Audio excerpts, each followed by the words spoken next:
So hey all, welcome to our channel. So இப்போ வந்து நான் போபா பாட போகிறேன். போபா பேர்ல்ஸ் இல்லாட்டி டாப்பியோக்கா பேர்ல்ஸும்பாங்க. குட்டி குட்டி முத்து மாதிரி இருக்கும். நம்ம இதில் ஜவ்வரிசி இருக்குல்ல, அதுவே கொஞ்சம் பெரிய சைஸில் இருந்தால் அப்படி இருக்கும். ஸோ இது வந்து நம்மளுக்கு மரவள்ளிக்கிழங்கு மாவு வேணும், டாப்பியோக்கா ஃப்ளவர்னு சொல்லுவாங்க.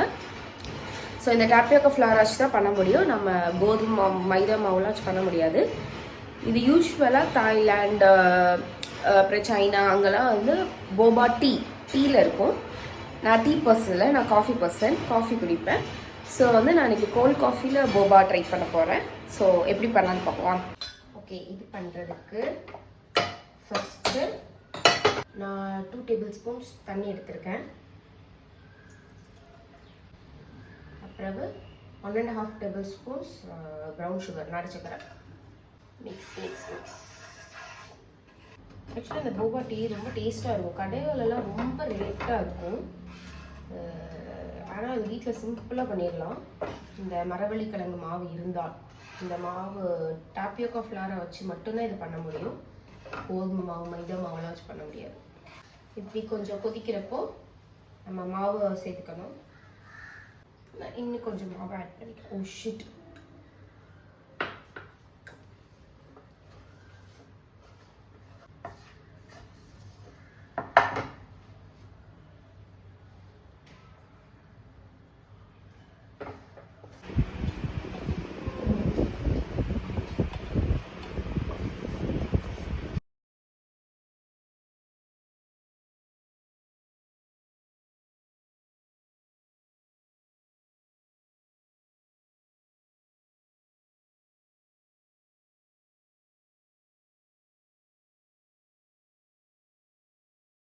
கை பொறுக்கிற சூடில் தான் இருக்கும். சூடோட நான் எக்ஸ்ட்ரா மாவு போட்டு அன்றைக்கி கொஞ்சமாக தான் பண்ணுறேன். லைக் எங்கள் வீட்டில் நான் 2 பேர் தான் இருக்கோம். ஸோ வந்து நீங்கள் அதிகமாகவும் பண்ணலாம். அதிகமாக பண்ணி இதை ஃப்ரிட்ஜில் ஸ்டோர் பண்ணி வச்சுட்டு நீங்கள் தேவைப்படுறப்போ நீங்கள் யூஸ் பண்ணிக்கலாம். 2 பேர் தான் இருக்கனால நான் கொஞ்சமாக பண்ணுறேன். ஓகே, நம்ம பால் இப்போ ரெடி.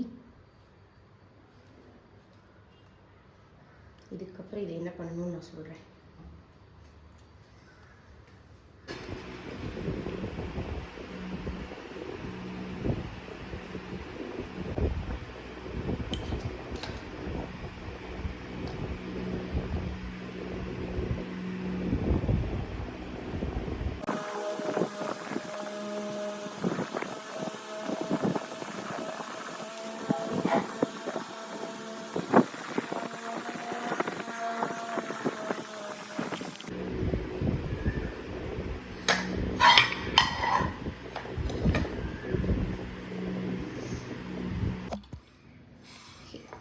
நான் சொன்ன மெஷர்மெண்ட்ஸ்லாம் ஃபாலோ பண்ணால் உங்களுக்கு இவ்வளோ பேர்ல்ஸ் கிடைக்கும்.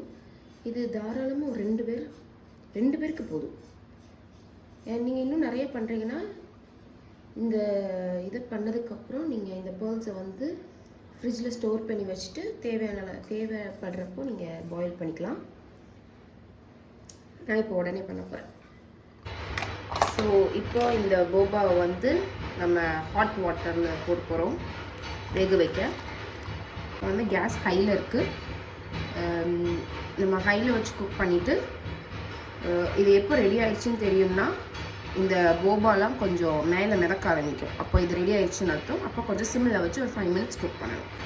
இப்போ தெரியுதா, நம்ம போட்டதுலாம் மேலே மிதந்துருச்சு.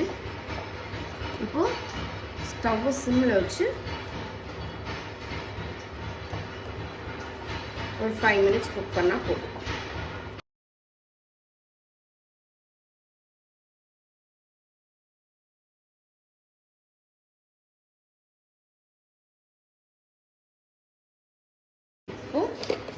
இதோட 1 ஸ்பூன் நாட்டு சர்க்கரை மிக்ஸ். ஒரு காஃபிக்கு first milk, coffee powder, ice cubes. கொஞ்சம் நீர் ஆக போபா கட்டி ஆகிடும். Now we are layering it.